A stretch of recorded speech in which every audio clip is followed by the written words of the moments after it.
Deuxième course de côte de la saison, celle de Caféière AD. Le soleil était de la partie et le public avait une fois de plus répondu présent à la ZAG pour cette manifestation.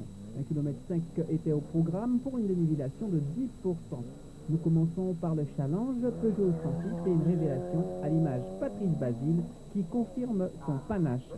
Sa meilleure montée lors de la première montée de classement, une 11,91. Il terminera en tête du challenge.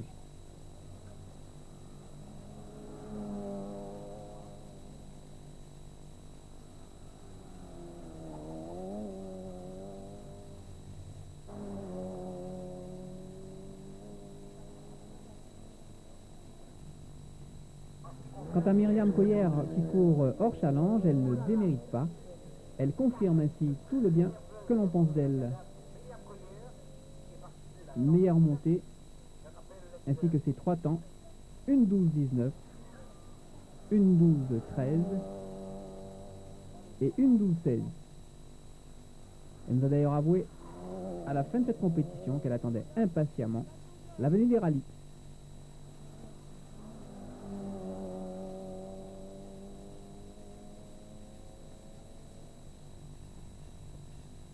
Toujours dans le challenge, Philippe Désert au départ.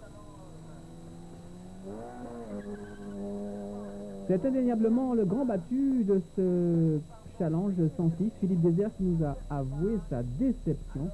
Son meilleur temps, une 12,17, n'est pas vraiment à la mesure de ses possibilités. Philippe Désert qui nous revient à la compétition, il courait il y a quelques temps sur une GT Turbo. On l'attend pour la prochaine course de côte, Bromé aussi.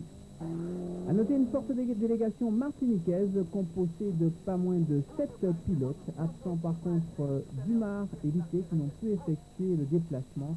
À l'image, le meilleur d'entre eux sur une Ford Sierra Cosworth, Stéphane Baudot, 1,0144, ce sera son meilleur temps, qui lui permet de finir à la 7e place du track, temps final 2,0296. Quant à Laurent Beauvarlet sur sa Lancia Groupe N, il continue une difficile prise en main sur sa nouvelle monture. À l'arrivée, une excellente 9e place en 2,0694. A noter aussi que sa meilleure montée a été réalisée. Il signe le temps de 1,0332, ce qui est un temps de référence.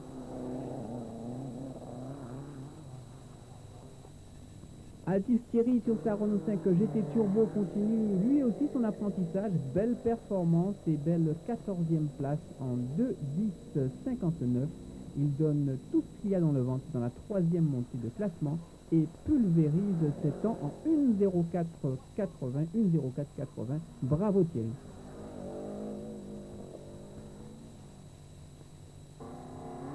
Max Richier de la Martinique sur Lancia se contentera d'une excellente 15e place en 2,1155 avec une voiture qui marche de mieux en mieux, nous a-t-il confié. Les amis de l'Ulster qui font de plus en plus souvent le déplacement dans notre département pour les courses de côte et les rallyes. Bonne entente donc et souhaitons que ça dure. Toujours en groupe N, l'apprentissage de Jacques Domichard sur sa toute nouvelle ZX Citroën se poursuit. Enfin une voiture à son inverture, pourrait-on dire. Domichard est 21e en 2,1709. Attention à ce monsieur. Le roi de l'appel contre-appel. Toujours aussi spectaculaire dans ses trajectoires, il va falloir compter avec Jacques cette année. Sans doute l'homme le plus heureux de cet après-midi, Serge Barrière sur Sierra Cosworth, s'octroie une brillante 4e place devant, nous dira-t-il, une pléiade de groupes A et F. Serge confirme qu'il va falloir compter avec lui cette année pour le gain du groupe N. Son principal rival Pierre Nègre a dû abandonner sur ennui mécanique. Il n'a pu effectuer officiellement qu'un temps d'essai. Il signe 1,0137 déçu. Pierre certainement. On le reverra pour Boromé et nul doute qu'il mettra les bouchées doubles pour reprendre son dû. Belle bagarre en perspective. On passe maintenant au petit monstre et avec le groupe A, Christian Bourreau qui a été lui très déçu. La chance qu'on prend, il s'est bien bagarré avec son éternel adversaire. Cette fois-ci, ça n'a pas marché. Il termine 3e au strat, qui fait partie des peu élus d'en dessous de la minute. Écoutez plutôt 58-02, 58-37 et 58-69, temps final 1,56-39. Quant à Max Chastanet, il n'a pu mieux faire qu'une 5e place au général. Il est vrai que la voiture a été entièrement refaite et qu'elle nécessite une petite prise en main. Nul doute qu'elle sera rapide, connaissant l'individu. 2,02,07, ce sera son temps scratch.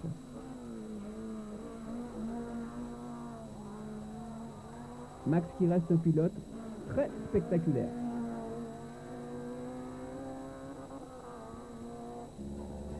Jacques Poitou a certainement été la révélation. Enfin, la 309 avance de plus. Il nous a assuré le spectacle comme à son habitude. Il signe 1,03,80, 1,03,87, 1,03,05. Il termine à la 8e place du classement en 2,06,85. Bravo Jacques, bel encouragement.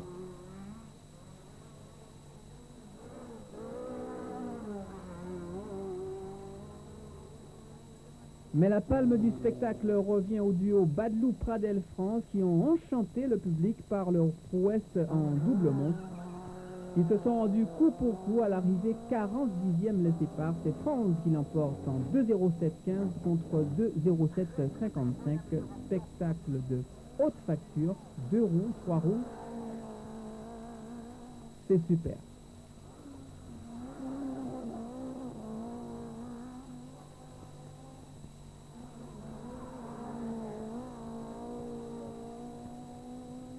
Henri Nègre sur Clio fait mieux que figurer, toujours aussi régulier. 13e place pour cette Clio en 2,09,26. Encore des progrès.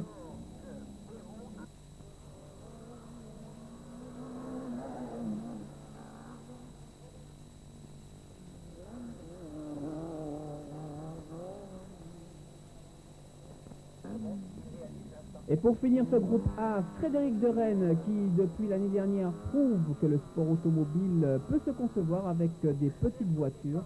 Sa 205 GTI a bien marché.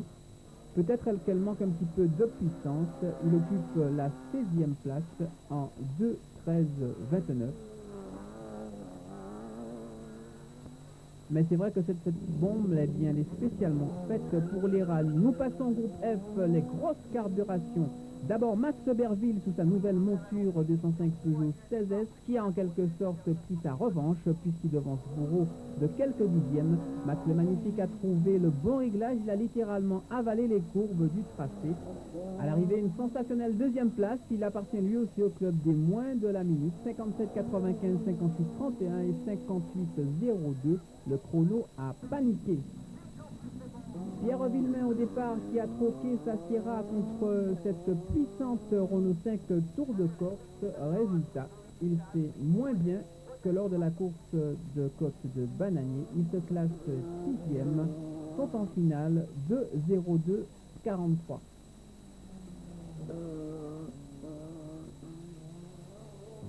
Et puis un petit clin d'œil aussi à un tout nouveau venu en la personne de Gustave Crusoe. Première course de côte, l'apprentissage sera long.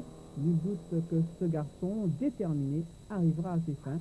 22e en 2,21,88. Il court sur cette magnifique 205 GTI.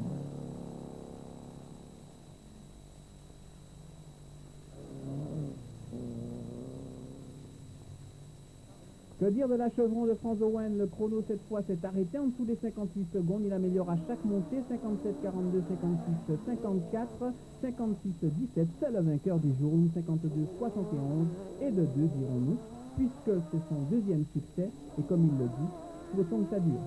Les 2 max après l'arrivée. Je crois qu'il n'y a pas de revanche. Il ne faut pas le prendre comme ça. Je crois que c'est vrai qu'on n'a pas réalisé une très très belle performance à Bananier. Mais enfin toute l'équipe s'est soudée encore plus. On a essayé de travailler entre les 2 courses. Je crois que ce travail a porté ses fruits. Et aujourd'hui on termine 2e. Je crois que c'est de bon augure pour la suite de la saison. C'est une voiture qui a un potentiel extraordinaire. C'est une très très bonne auto. Maintenant, vous savez, on a fait quelques petites améliorations au niveau du train. Il fallait mettre tout ça bien en place et puis surtout adapter l'auto à mon pilotage. Je crois qu'à Bananier, c'était pas encore ça. On n'était pas vraiment au point. Là, on a effectué quelques réglages depuis. et je crois que ça va beaucoup mieux. Est-ce que ce sera encore match le magnifique? On espère, on est là pour ça en tout cas, mais je crois que la concurrence sera très dure et que ce sera très difficile tout au long de la saison. La voiture a été refaite entièrement, nous avons tout démonté, on a tout repeint, on a changé la boîte, c'est une boîte neuve que j'ai, une boîte fixe. Bon, il faut s'habituer avec, c'est pas pareil, ce n'est pas la même... l'adaptation est quand même plus difficile. Bien que ça s'est quand même bien passé. J'aurais pu faire mieux. Bon, la voiture n'est pas réglée au top. Je pense que pour la prochaine course de côte, ça ira mieux. J'espère, parce que me faire battre de 3 ou 4 secondes sur 1,5 km par les mêmes voitures que moi, c'est pas normal. Rien à redire quant à l'organisation précise et efficace. Bravo, messieurs de la ZAG. Un public qui avait nombreux fait les déplacements, mais il est temps de redescendre avec les voitures vers le parc fermé sur le territoire de la commune de Déa.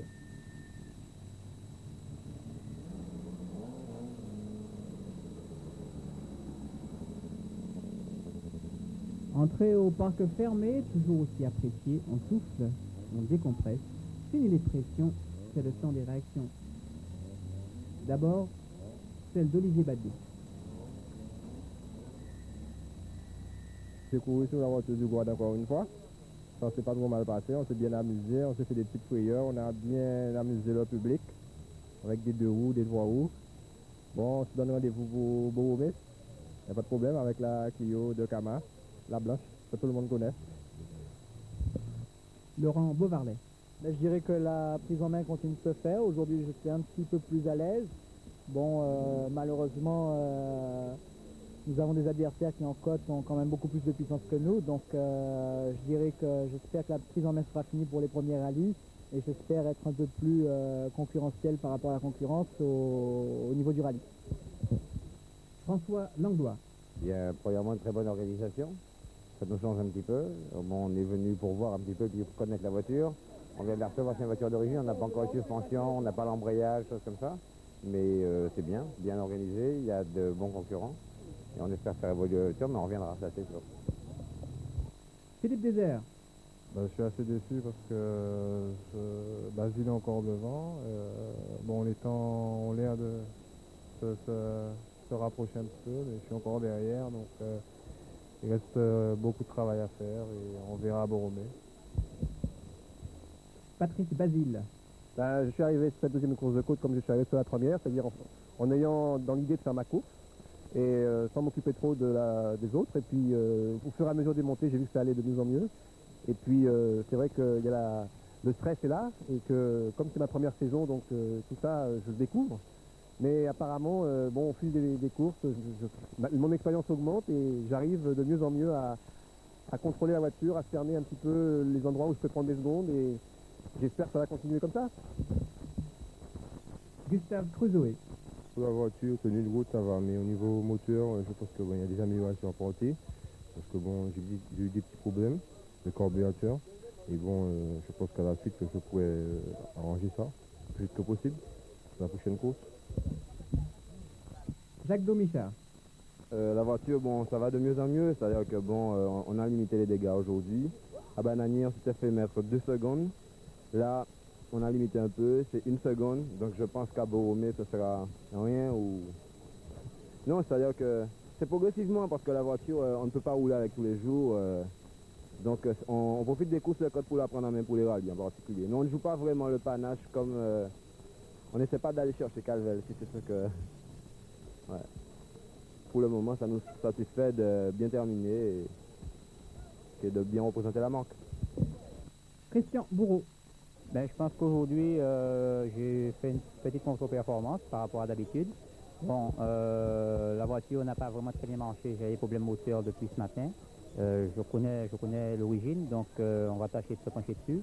Maintenant, j'ai limité les dégâts, 3e du scratch, 1er du repas, 1er de la classe 5, donc je pense avoir pu limiter les dégâts.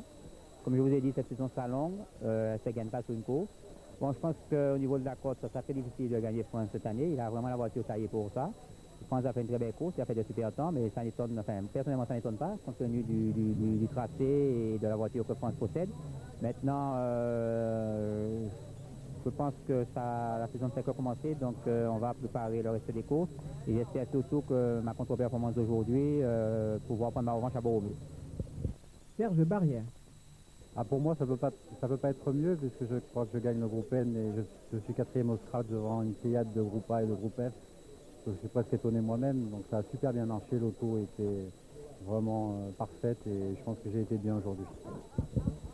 Myriam Couillère. Dans l'ensemble, je suis satisfaite. La 106 reste une petite voiture, petite cylindrée qui n'est pas trop faite pour les courses de côte. Là, je fais de mon mieux. Et maintenant, on attend les rallyes avec impatience pour voir ce que ça va donner. Et jusqu'à maintenant, je suis satisfaite.